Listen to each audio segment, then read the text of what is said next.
Hello. Thank you for joining us for Shining Light on Shadows, a candid conversation about mental health. This is episode 50, Gaps in Mental Health Services for K-12 Students. Our guest is Lee Kaiser, a retiring educator who has more than 30 years of experience. We are live on Facebook, Twitter, LinkedIn, YouTube, Instagram, and my website. That's Dawn. No, this way. This way. There's Dawn right there. It's always hard to figure out which way to point, but that's my co-host, Dawn Neuburg.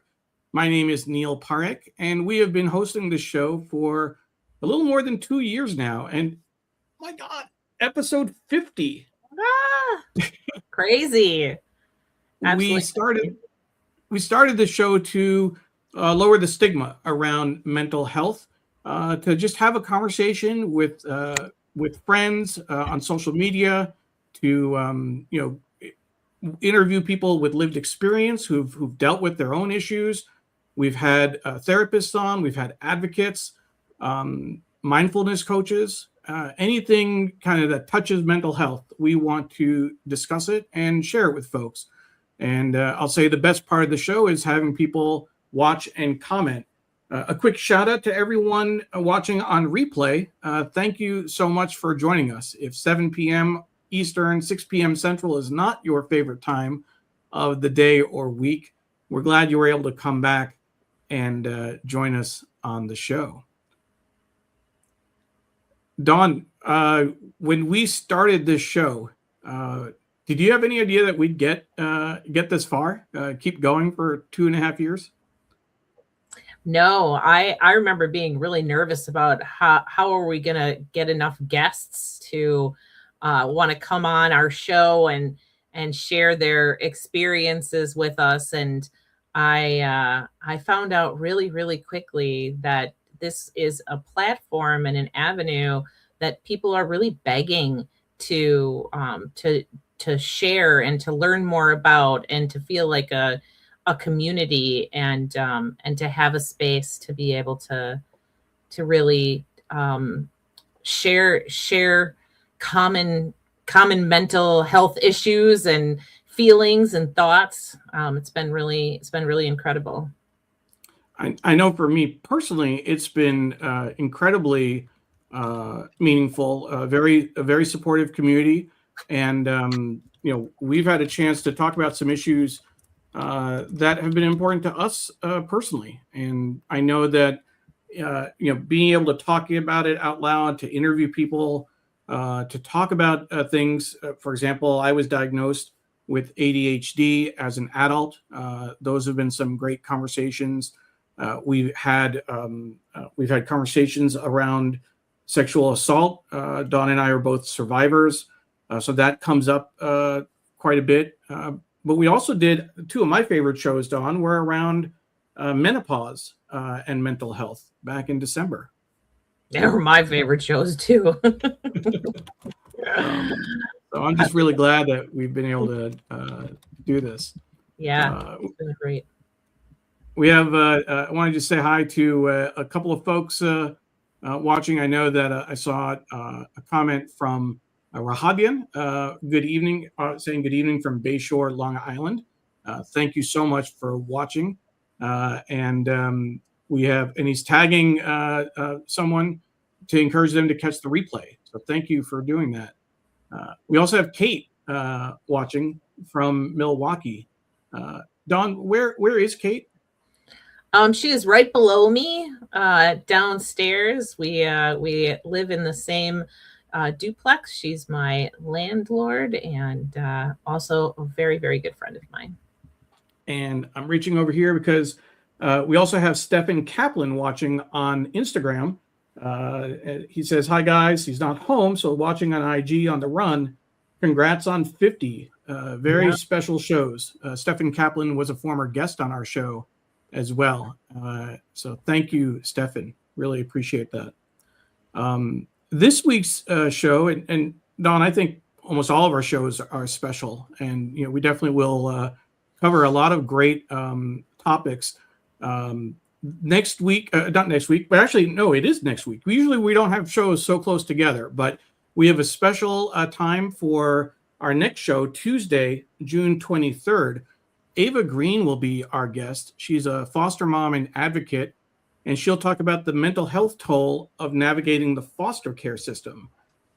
One of the things that I'm particularly excited, Dawn, to talk to her about, it'll be part of the show, is that you actually met her when you spoke to a group of young people that she was involved with through RAIN, and they actually ended up putting a play together around your story. Yes. So that'll be interesting to hear about. It's a very interesting story about how the two of us met and stayed connected for the last 15, 20 years, almost 20 years. So, yeah. And then in July, back on our second Tuesday schedule, usually our shows are second Thursday, and fourth Thursday of the month. So in July, on July 9th, we'll be doing an episode focused around art, hope, and ending the shame around mental health.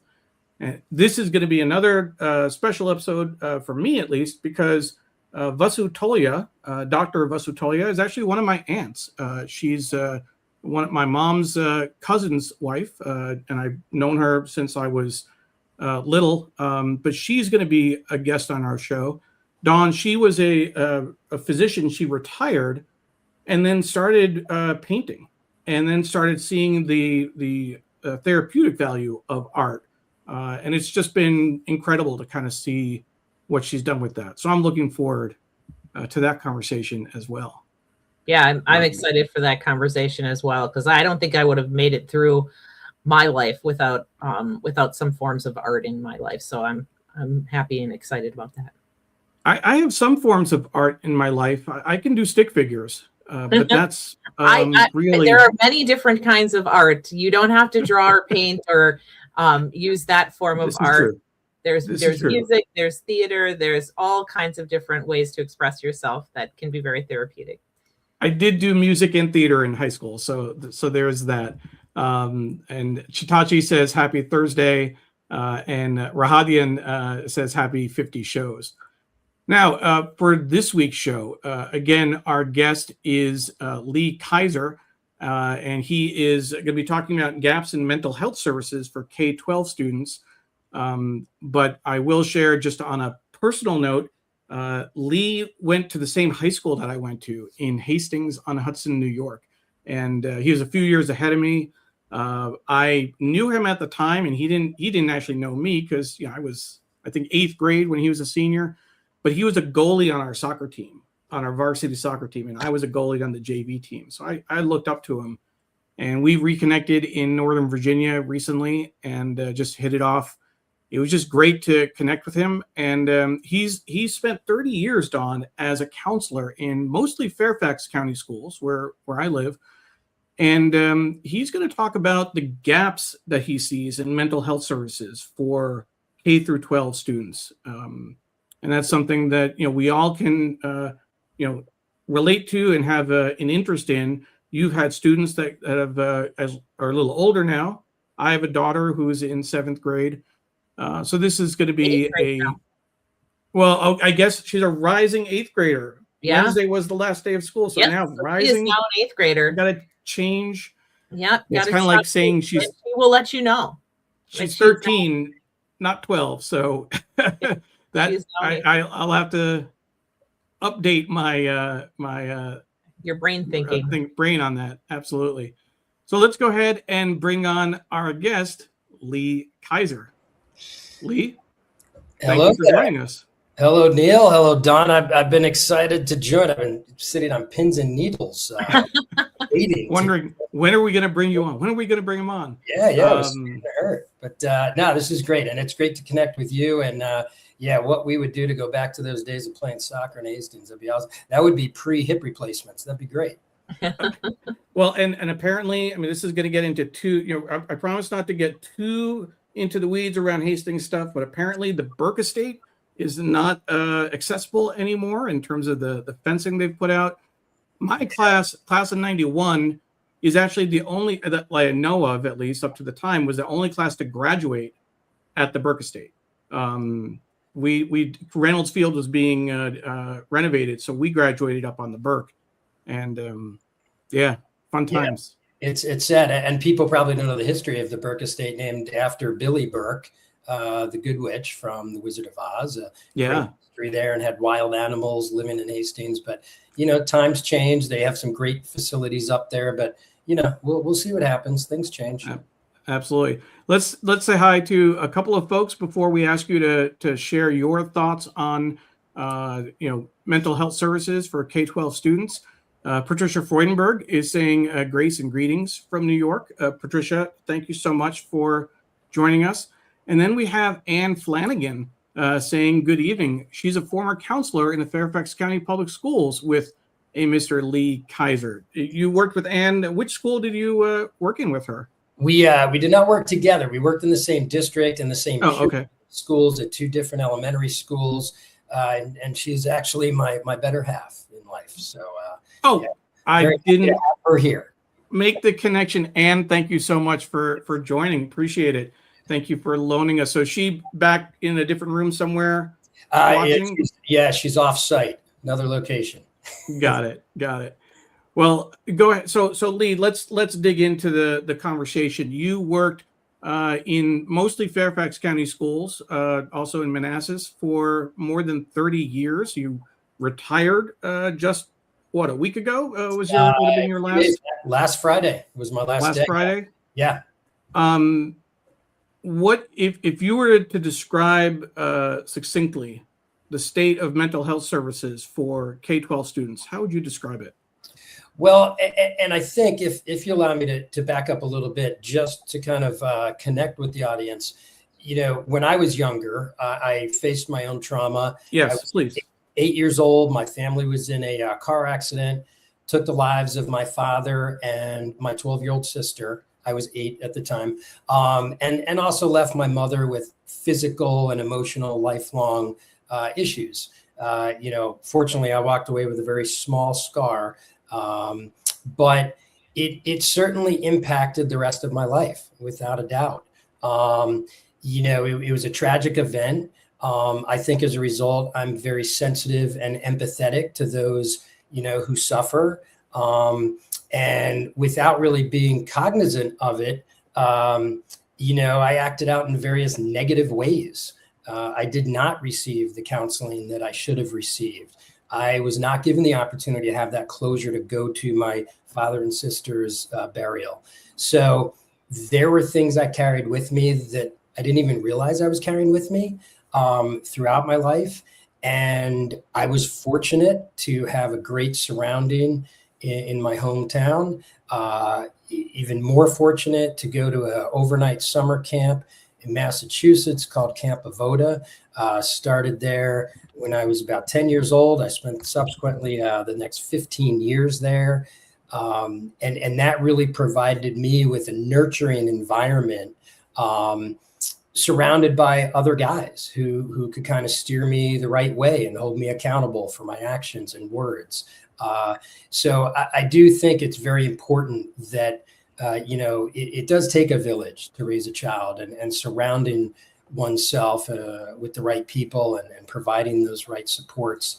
And that led me into, I taught 6th grade for 7 years after my role model in the Hastings schools, my 6th grade teacher, Mrs. Barrett, and then subsequently got into counseling, 23 years of elementary counseling, 3 years as a high school counselor, fortunate to serve on the Virginia School Board Association, School Counseling Association, and being on the board of directors for the camp. So I've had a lot of interaction with youth for pretty much my entire life. I don't think when we were younger, we recognized what supports we needed. And I certainly don't think the labels existed back then, and the supports weren't there. When I started my teaching career in the early 90s, a classroom teacher, just prior to that, a classroom teacher would be identified as a crisis resource teacher. And they were given minimal training in how to support these social, emotional, behavioral needs of students. Subsequently, the role grew into what was called a school guidance counselor, and that required a master's degree, further education. The guidance counselor role then became a school counselor by title, but primarily the same function. So most schools, from my experience and people I do know across the country, most schools have school counselors, school social workers, and school psychologists. And they all serve different roles within the school, but the main idea is to, provide that support for student needs. There certainly is a great gap in the need for these supports in school. We do not have enough.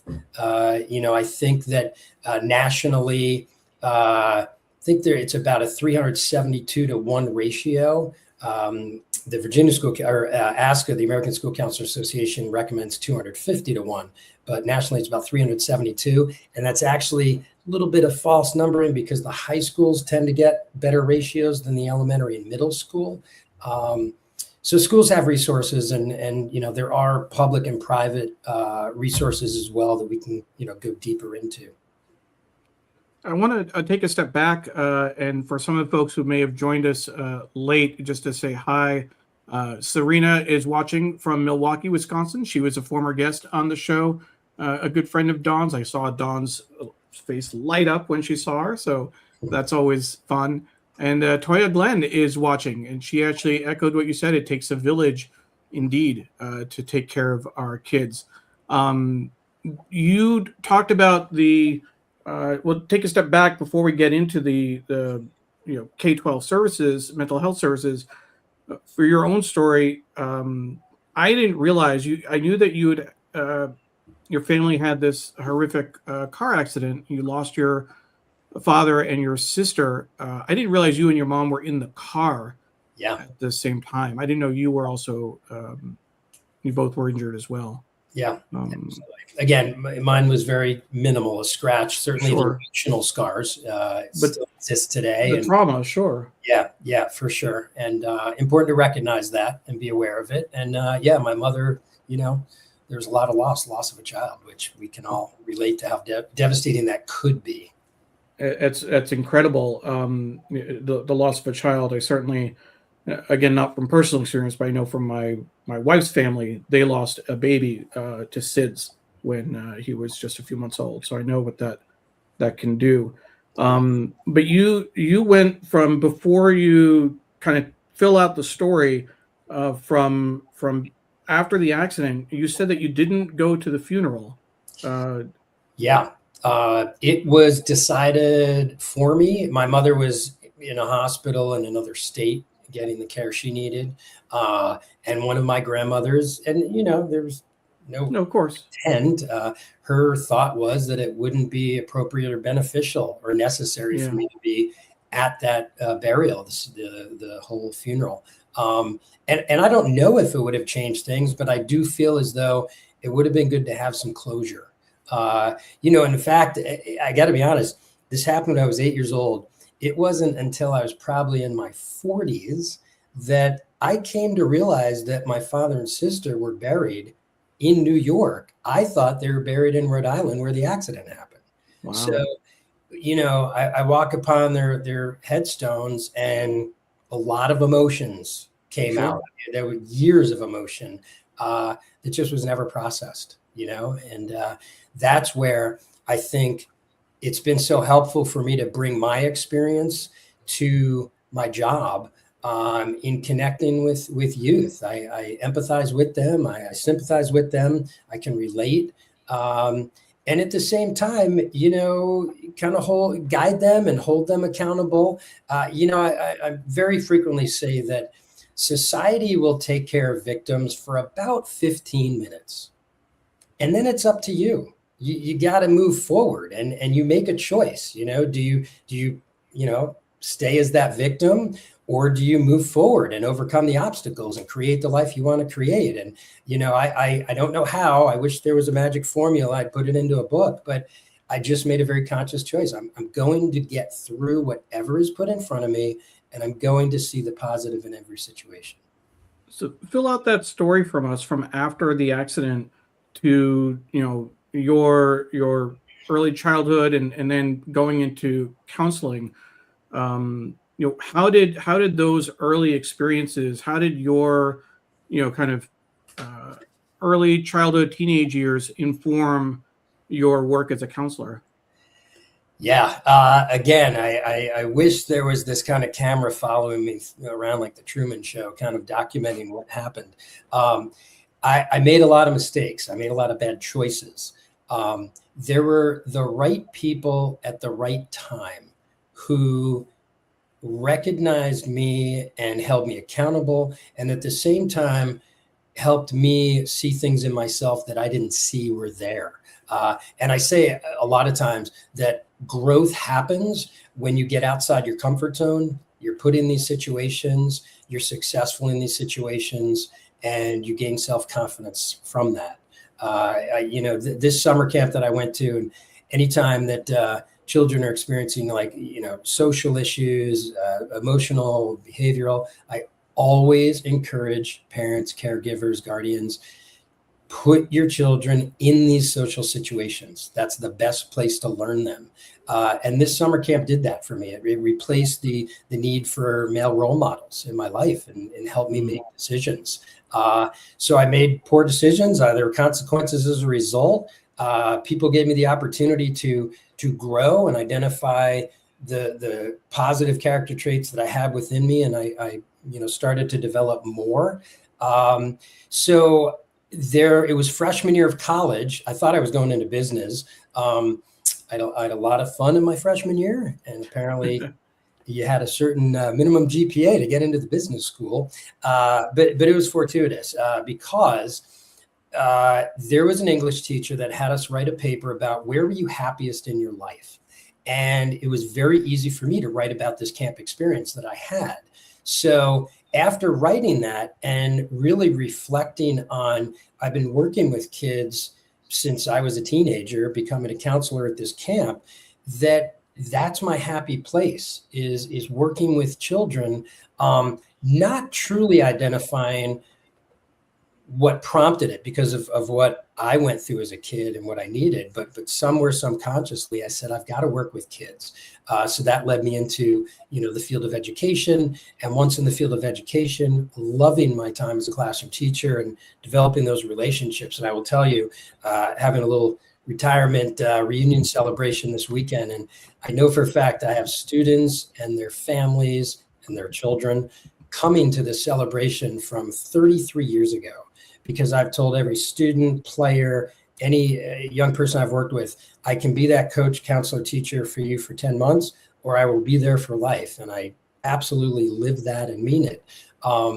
So the opportunity then to go into counseling and more so directly helping these kids to get through these challenging situations and provide them the opportunities that otherwise some of these kids wouldn't have. They may not have the financial resources. They may not have the means. Sometimes there are parents that, have their own, pre-existing experiences or thoughts around getting mental health support. It was just an opportunity to help kids navigate challenging situations and find the positive path forward. That's great. That's really great. I know one of the things that we were going to talk about is the kinds of services that what you've seen, what some of the gaps are. Dawn, I'm wondering if I can bring you in, to kind of think about it chronologically. Your kids are a little bit older, right? They're out of college. They're both out of college now, right? Or is they are right? Yep. 22, 25? 24 and 25. 24 and 25. Yep. So if you go back 10 years, what kind of mental health services do they have in the Milwaukee schools where you sent them? I've said this, I think, multiple times. My kids went to great schools. I was incredibly impressed with the educational system in our Wauwatosa public schools. The problem was not the care and support that my kids received, it was the lack of training around mental health and the lack of resources that were available. I think the counselors, they were guidance counselors, and they were there to guide students into careers and into the right classes, and they were incredibly accommodating. My son had social anxiety disorder very, very profoundly, and his counselor knew and understood that. And there was this big rule that you can't switch your lunch to be in a lunch hour with your friends. Like, you can't do it. And I remember, I think it was my son's sophomore year of high school. He came home just freaking out. There was absolutely no one that he knew in his lunch hour. He was afraid to go to lunch because he wasn't going to have anybody. And we called his guidance counselor, and in a heartbeat, she understood and knew that this was what was going on with my kid. And she got him into the lunch hour that he needed to help his social anxiety, which is fabulous and phenomenal. Yep. But the reality of the situation was that my son's depression and anxiety levels were far beyond what they had the capacity to be able to help with, and they didn't have the resources that they needed to be able to provide him any sense of relief from what he was experiencing. And I don't think that that's a problem of the teachers and the counselors that were in the school, more a problem of the system as a whole and the lack of acknowledgement that mental health should come first before academics and anything else inside a school system. Dawn, your words come right out of my mouth, my brain. I wholeheartedly agree with you. And, I want the listeners out there, those that are joining us, to think about some of the things that they experienced as youth and what I have seen. And they maybe have different terms now, but we're talking about stress, anxiety, peer conflicts, family changes, self-image, emotional regulation, conflicts, executive functioning skills, self-care, grief, social skills, trauma, substance abuse, physical abuse, neglect. I mean, the list goes on and on. There's a lot there. And to your point, Dawn, I received my master's in counseling and development. But in retrospect, it was a little more surface than going deeper into these issues. There isn't enough training. As school counselors, we're very much kind of surface level, to your point. And you do have social workers and psychologists that fill some other gaps. But in general, there is not the staffing, and I mean the quality of staffing and the education and training behind it, as well as quantitatively the number of people that are necessary to meet the needs of kids. And I have preached this for so many years. And Dawn, it seems so simple to me. The base of the pyramid for our educational system in this country should not be the academics. It has to be the social, emotional, and behavioral. Because if the social, emotional, and behavioral needs of kids are not being met, then we may never recognize or capture or elicit that academic success. And that is where the problem starts, is we need a whole new reboot. I say very often that in our country, we respond very well to tragedy, to crisis. Because of 9/11, unfortunately, security changed in our society. There were things that happened on the internet, and now with banking and such, there are dual identification systems, etc. Education needs to change, and some thought that COVID would do that it'd be the propellant of change. It did not. It truly did not. And you can get, again, I don't want to get into different political avenues. You can look at all the school shootings and what caused many of those, and yet, what have we done truly in response to all those school shootings? So you're absolutely right, Dawn, that we need to flip it. And the base of helping kids starts with that social, emotional, behavioral. Yeah, I would. Sorry, go ahead, Doc. I'm going to finish my one train of thought while I have it. I think about how you think about like a person's basic needs, and how you can't do anything else unless your basic needs are met. It's if you're hungry, if you're cold, if you're homeless, like those are your priorities, right?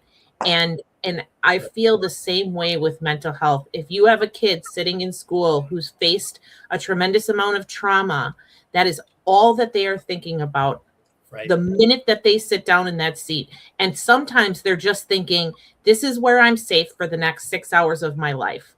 And if your basis is not to understand and recognize that those things exist wholeheartedly inside classrooms in at least a third of the population that you are teaching, it's going to be really hard to get those kids academically available. Absolutely. And I'm sure we'll get to it as Neil will kind of guide us there. But, I always go to the balloon. A balloon is very elastic and malleable, and, it can handle a lot of stress. But as you add these factors in Maslow's hierarchy of needs, as you add in these different factors that are put upon children, what happens when that balloon fills up? It doesn't have that elasticity, and it doesn't have the ability to bend and flex. And eventually, when you fill up with all of these stressors and situations and challenges, what happens? We explode, we break. And that's really the crux of the problem. Absolutely. I appreciate that, Lee. I really do. I wanted to make sure that we say hi to a couple folks who are joining us, and a couple of questions that have come in. So we'll get to that. Rahadian says, it's sobering that mental and behavioral health professional supports are underfunded and overworked. We're in an era where those will be needed more and more. So that is certainly sobering. Paula Kaiser. I don't think we're in the era. I think that era's existed. I think it pre-exists. It's maybe become more prevalent now, and we're more aware of it, but it's been there. Paula Kaiger is watching from Tallahassee, Florida. Paula, thank you so much for joining us. And I want to say hi to my mom watching from Hastings-on-Hudson, New York. Still in the same house that I grew up in. And I'll make that a little bigger, Lee. Why don't we point that out again? Yeah, he's pointing to his Hastings-on-Hudson sign right in the background. It was in my heart. Close, very close to for both of us. So thank you, Mom. Serena actually has a question. She's asking, do you have thoughts on year-round versus summer break schools for today's youth, particularly from the perspective of mental health services and counseling? There's a lot of focus on the academic slide that happens over the summer, particularly, I don't know how much for high school students, but definitely around elementary school, and the difficulty of coming back in late August, September, and kind of getting back into the swing of things. What about with mental health? Yeah, I have not myself experienced the year round. It has been piloted in different jurisdictions, and it hasn't really held anywhere to a great degree. I don't know the research behind it. I do know that there are gaps, without a doubt. I have, over my 33 years, seen that as we approach long breaks from school, and certainly the summer break, that we see behaviors ramp up. And often we're kind of wondering what the cause is of that. Now, part of it, to be honest, could be that the adults are starting to anticipate the break and loosening the reins a little. But more so, I think that children recognize that at school, they're in a very supportive, safe, positive environment. And for many of them, they know that they're moving back to more consistently in environments that may not provide that, and the resources aren't there. So I think it's their way of demonstrating and communicating that we kind of want to stay in school. I personally would be a proponent of year round. I certainly would like to try it because I think that consistency is necessary. The resources are necessary. Without a doubt, we could be working with children individually or in small groups or large groups. And then we hit that, 8, 10, week break, 2-month break. And yeah, when they come back, we almost have to step backwards, twice as much, 10 times as much to then fill the gap to get them up to speed again. And I'm talking socially, emotionally, behaviorally. There's a regression for sure. So I would be very interested to give it a shot. I think that more research should be done about it, because I do see that there are benefits to it. Kids aren't necessarily going to raise their hand and say, can I stay in school year round? But I think if we really looked at the needs and the benefits to children, I think it would be advantageous. And we certainly saw that during COVID in terms of the challenges, from a mental health perspective and a safety perspective. There are a lot of students where school was the safer place to be than home. And a lot of students were trapped at home in environments that were less than ideal when it comes to abuse, physical, sexual, etc. And what did they turn to? And I'll be very forthright and honest without, being discreet. But they were turning to online means of engagement and entertainment. And this isn't necessarily just during COVID. The online means of engagement and interactions, and often without any supervision. So they were seeing and doing things online that they should not have been a part of. Mm-hmm. I personally had very young students who went to very dark places. They didn't feel they were in a supportive environment. I had very young students who started experimenting with drinking and smoking. My hope would be that if there were that more consistency of home and school balance in their day, that we may have, it wouldn't have occurred, or we could have intervened, alleviated some of that, collaborated with the families to support these kids. Definitely had its effects for sure. Absolutely. It's certainly, it's something that, we're going to see the impact of. I heard someone just the other day talking about their kids, talking about, kind of different kids in the family, and, oh yeah, so-and-so is, I think she was saying was 9 years old, and they were a COVID, they kind of were a toddler during COVID, and they're seeing how it's impacted them throughout their, their early school years. It's something we're probably going to see long-term effects from that, certainly. Yeah, I mean, people do talk about a lost generation and this group of young people that were affected by COVID. I personally think that by and large, children are very resilient, and with the right environment and nurturing supports, that they can get through it without a doubt. I'm a firm believer in the potential of young people. But if I can kind of steer a little bit and pull me back, Neil and Dawn, if need be. But, I asked the people that are joining us tonight, if your child couldn't see very well, their vision was poor, what would you do? If there was a plumbing issue in your house, what would you do? If your car wasn't working, what would you do? Hopefully, the answer is that you would get help. And I think that's an inhibitor that I have seen, is that some are not willing to get help, or they don't know where to get help. Again, they may have had their own experiences with mental health support, etc. So they're a little, shy of getting their child engaged in that. So I do think that parents, caregivers, guardians need to recognize the warning signs and seek the help when necessary. It's not, it doesn't cast this light that you're a bad parent if your child has something that they're dealing with. Everybody has things they're dealing with. So be willing to recognize it and be willing to get the help that they need. And prior to that, I think there's a lot of things that can be done preventative in terms of, building self-esteem and self-confidence. So important. One thing that I think that has greatly been affected in today's day and age is allowing your children to take risks.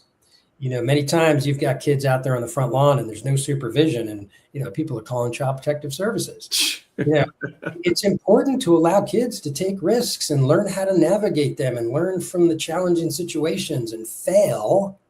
Yes, fail, and then get back up and build resiliency and explicitly teach your children coping skills very deliberately, and not when they're in crisis, but before there may be a crisis. I think teaching those coping skills is important. And as adults, we need to be open and honest with our children, age appropriate.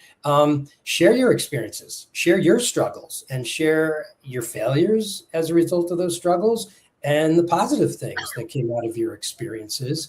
That self-care is so important, is learning how to identify the self-care. So I apologize, I've thrown some different things here about preventative stuff you can do and then responsive things that you can do. I mean, among the three of us, I think I'm the baby of the group. I'm just slightly younger than my two colleagues on screen, but we grew up at a time when we could be outside and we could just, other people talk about the idea of like come home when the lights come on type of thing, either be out riding bikes or going in Hastings, whether, when you're younger, going up to Hillside Woods during the day. We don't need to talk about going to Hillside Woods at night on the weekends, but, just walking. I used to walk downtown after school from the high school, walk all the way downtown to the library, and then work my way back, always stopping at Larry's for a couple of slices. But then, just going wherever. And I used to actually stop by. I was the kid, Lee, that I was friends with my friend's parents. So there were a couple of houses. I would actually just stop by and knock on the door as I was walking home and chat with them for a little bit. Or I would chat with the store owners downtown that I knew. Right. Everybody goes back to the comment earlier about community and it takes a village. Everybody knew everybody and supported one another. And I think we've lost a great sense of that. Yeah. And again, you need to get out there and make mistakes. And we often learn better by making mistakes, because what I hear from my friends in the corporate world, the workplace, is these young people come into these jobs and they're afraid to make independent decisions because they don't know how to handle that. We've taken a lot of that independent thinking and risk-taking and creativity away because we are so overprotective. And I'll say, I don't necessarily know if the world was any more dangerous a place back then, but we're more aware of it because of these devices. And it's hard as a parent to navigate, all this information coming in, and the students, the young people, they're getting all this information on their devices. I'll throw out there, I don't think any of us would imagine giving our kids the keys to the car at 9 years old. There's training in class, behind the wheel, tests you have to take, certifications, get a license, etc. But yet, at very young ages, we give kids access to the world. You can get a lot further around the world with a device, with the internet, than you can a car. And that, to me, is very scary. I want to, for folks who may have joined us late, I want to just make sure that you know that our guest today is Lee Kaiser. He retired after more than 30 years in the Northern Virginia schools as a counselor. And I am proud to say that he is a graduate of Hastings High School in Hastings-on-Hudson, New York. He was about 4 or 5 years ahead of me. And as I mentioned in the intro, he was a varsity goalie on the soccer team. I was a JV goalie, so I looked up to him, and I knew him. He had no idea who I was, but we reconnected recently in Virginia, and I'm just glad we did. You also see my co-host, Dawn Neuburg, who's in Milwaukee. We've been doing this show for a little more than 2 years now, shining light on shadows, a candid conversation about mental health. And our goal really is to lower the stigma around mental health. We've had people share their lived experiences. We've had therapists on, mindfulness coaches, advocates. Any kind of conversation around mental health is fair game. I do want to do a couple of quick hello. And I don't see a comment yet, but Lee, I did get a message from someone who I think is watching a Judy Kaiser. Is a Judy Kaiser someone you know or have? I'm familiar with her. I've Yeah. certainly heard of her. She's an icon in Hastings. That would be my mother, who has most definitely instilled a work ethic in me that I took from her, and also a care for other people. She will do anything for anybody else, and I certainly have embraced that through her modeling. So I want to give her a quick hello and quick shout out. Thank you so much for watching, Judy. She did send me a friend request, Lee. So now I think we're going to be connected on. You're in for it. I do want to ask a question, just in terms of, from a very personal perspective. Your experience, your kind of thoughts on mental health assessments and kind of the ability for counselors and teachers to see what's going on with students. Yeah. I've shared on this show and mentioned it very briefly earlier. I was diagnosed with ADHD a year and a half ago at 51. And it's not the stereotypical, kind of 10-year-old bouncing off the wall type hyperactive. It's more the really intense work ethic, and then hyper focus, and then not, and something called rejection sensitive dysphoria, which I can tell people about offline. But the reason I bring it up is that I was recently going through some very old teacher evaluations from 3rd and 4th grade. Wow. And as I read them, they were textbook ADHD descriptions. Like, you could have literally taken them out of a textbook and, oh, yeah, this kid has ADHD, like it's a no-brainer. But there was no, I know one student in my class was diagnosed with ADHD at the time, like in middle school, but it has the ability to recognize that kind of thing in students improved over time? Has it gone too far? What's your sense of that? It's great that you bring this up. The short answer is no, but we do a lot of academic assessment, and this starts very early, preschool, yes, kindergarten, etc. To nauseam, a lot of academic assessment. We do not do enough or any social, emotional, behavioral assessment, and it's a shame. And I go back to that pyramid. That should be the foundation. It's much more reactive.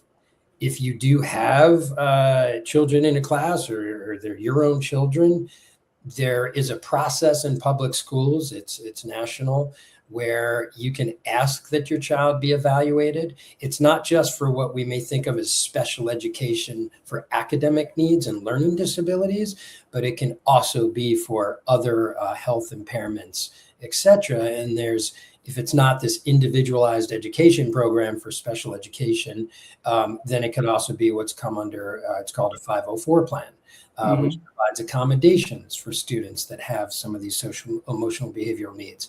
But it's not widespread. I will say that in a district that I've worked with, they did begin to institute an assessment of students to begin to gauge that. And with that data, then some supports were built in. But this has been very new. More needs to be done, without a doubt, because again, it's identifying them early to offer them the supports they need that will hopefully set them on the path sooner. And again, I go back to these young people who are turning to drugs, turning to self-harm habits, that are turning to violence, shootings. We need to try to identify these people earlier. So we're very reactive as a society when these things do happen, and it's alarming, but yet we're not getting ahead of it. So to your point, it either doesn't exist in many places, or it's not enough.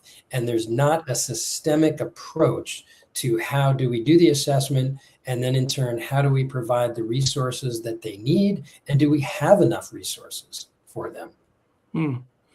Thank you. Thank you, Lee. A couple other comments that have come in. Serena says a lot of schools now have peer-to-peer support, students supporting other students.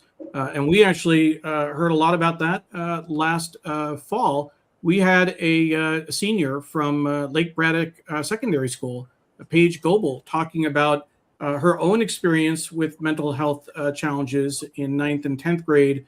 And then she got the help she needed in 11th. And as a senior this year, she has been doing some peer support work through the student assembly, some outreach, working with NAMI, etc. So that was actually another really great episode to hear what's going on at the high school level. Rahadian, go ahead, Lee. You have a thought? Well, and very often, to her point, and with the guests they had from Lake Braddock, I actually coached Lake Braddock years ago. Very often you do learn from an academic and social, emotional, behavioral, etc. You often learn better from your peers. So it's terrific to set up those opportunities where peers can help peers, as long as there's the guidance on what they're sharing and how they're helping each other. But I'll say some of the best work that elementary counselors and middle school and high school counselors can do is working with kids in groups. The dynamics that develop when you're working in groups and you build those relationships within the group, and people begin to understand and appreciate that it's not just me. There's not this stigma or I'm isolated, but there are others experiencing similar concerns.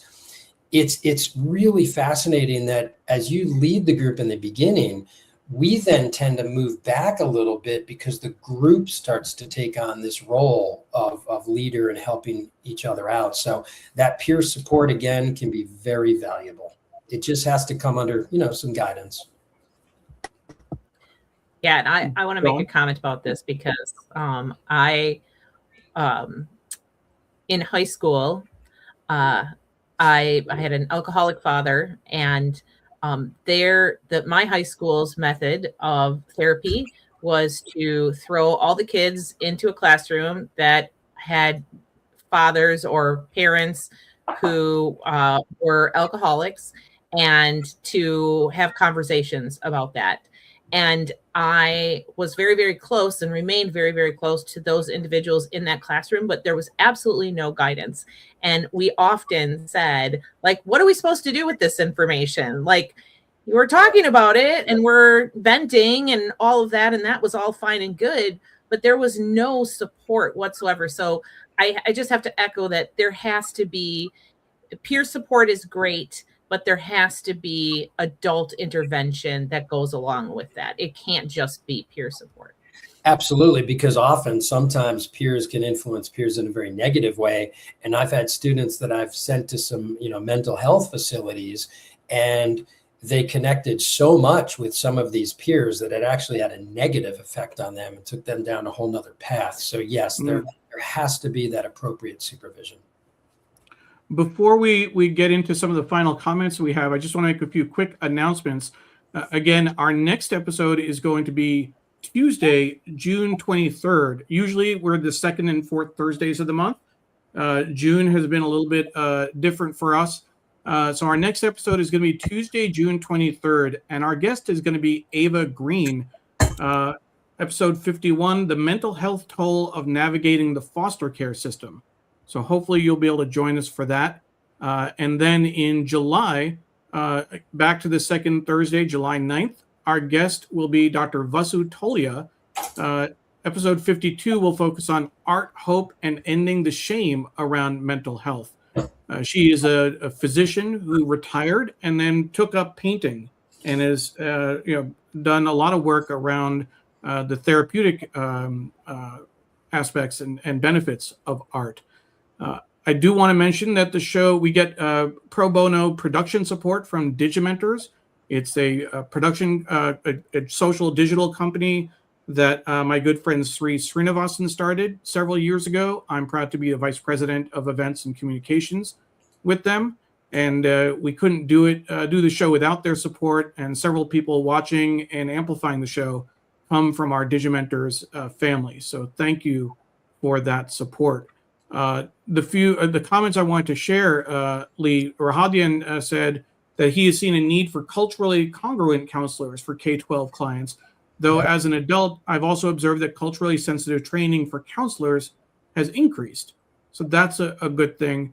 I will say, that there is certainly a need for culturally appropriate and for counselors and therapists that look like you when you're seeking help, but that's not always a guarantee. When I was in Seattle and needing to find a therapist, I was matched with someone who was also Asian Indian, more, not quite my parents' generation, but they were an immigrant.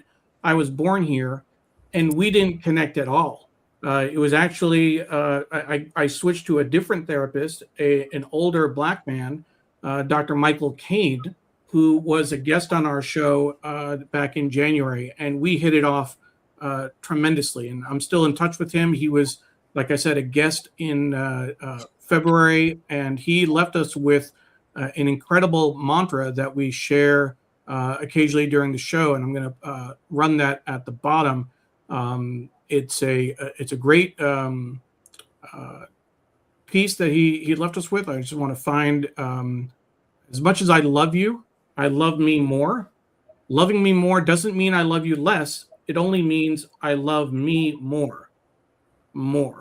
And that has been a profound statement that I was able to internalize. I can't say I always practice it, but I know that it's meant a lot to a lot of our viewers over the last several months.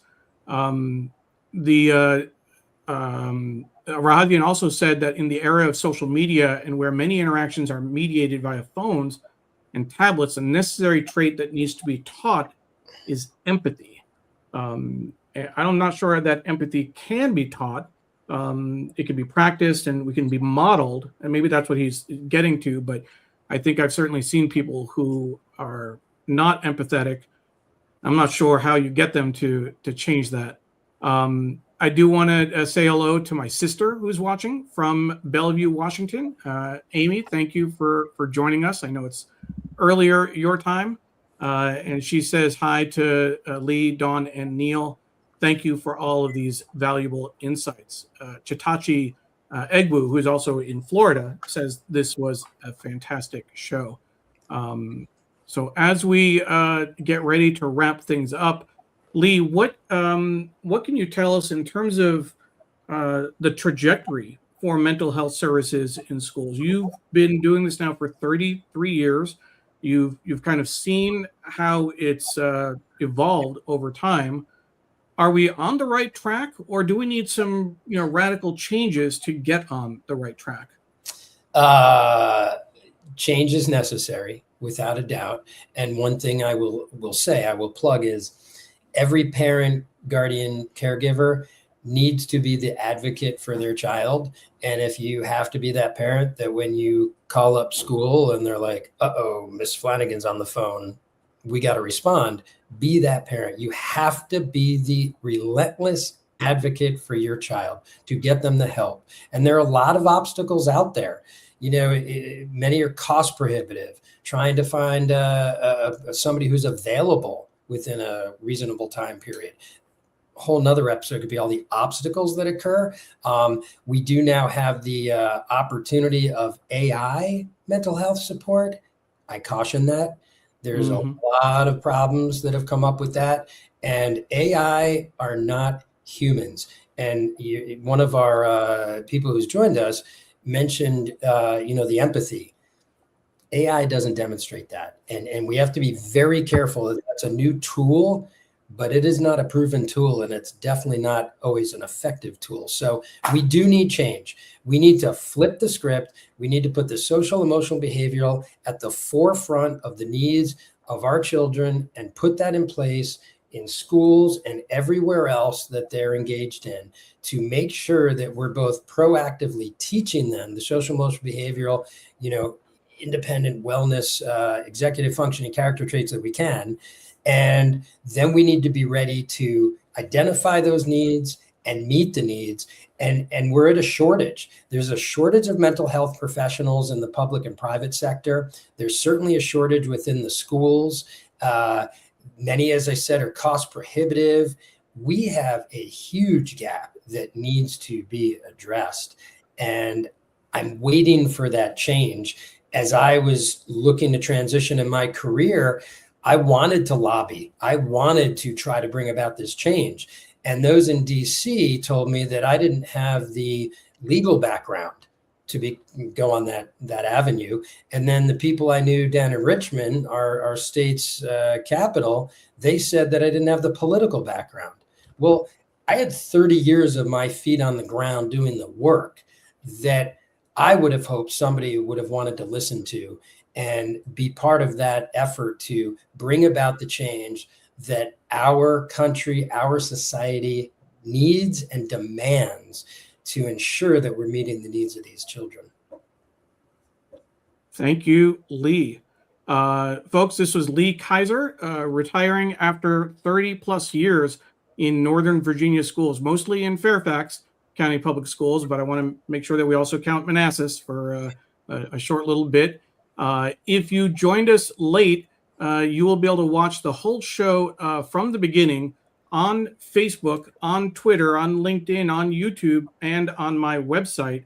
Just a minute or two after we finish the show, you can watch it from the beginning. If you didn't hear the announcements earlier, we're usually on the second and fourth Thursdays of the month. June has been a little bit different, but that's our usual schedule, and we will be getting back to that soon. And if you want to be added to our mailing list, send me an email, neil@digimentors.group. We don't send out a ton of emails. It's 1 or 2 emails for each episode, but that way you'll get the links and the topic and a heads up, particularly if there's a schedule change. I want to thank everyone for joining us. Rahadian said that this show was very valuable. So thank you, Rahadian. And he said earlier that we're correct. It's empathy is modeled rather than taught. And experienced. And if I could throw in there, Neil and Dawn, please. Thank you for doing what you're doing. My understanding, you don't get paid to do this.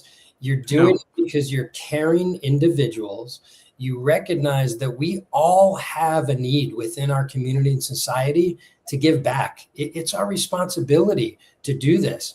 And what you all are doing by providing these opportunities to bring people on and talk about these topics that are so important, you're doing such valuable work. And I just want to say, I personally respect and appreciate you. Thank you. Lee. Appreciate that. Appreciate that. We hope folks will join us for one of our upcoming episodes. As I mentioned earlier, Tuesday, June 23rd. I'm going to repeat that for those in the back. June 23rd, Tuesday, special show, the mental health toll of navigating the foster care system. And then on July 9th, Art, Hope, and Ending the Shame Around Mental Health. Dr. Vasu Tolia will be our guest. For now, thank you very much. Lee Kaiser from the class of 87 at Hastings High School in Hastings-on-Hudson, New York. I was class of 91. And of course, Dawn Neuburg, my co-host and very dear friend from Milwaukee, Wisconsin. Anne says, great podcast, so beneficial. And thank you, Anne. And Amy says, thanks, Lee, for your kind words for my brother and delightful Dawn. She throws in a go Hastings as well. I'm going to get my math wrong. If I was 91, gosh, what was she? I think 95. I was college 95. Amy, I can't remember when you graduated. You might have to, 5 years? Yeah, so 96, I think. I think she was class of 96. So we've got some span of years in the house. And Anne says thank you. Anne, of course, is your... she is my everything. Yeah. Your everything. That is her title. Everything. Everything title. Good to know. And Amy confirms, yes, class of 96. So thank you. And I hope everyone has a good night. And I made an extra friend, Judy Kaiser. Lee's mom was also watching. So a quick shout out to her and my mom. Thank you. Thank you. We'll see you on Tuesday. Bye-bye.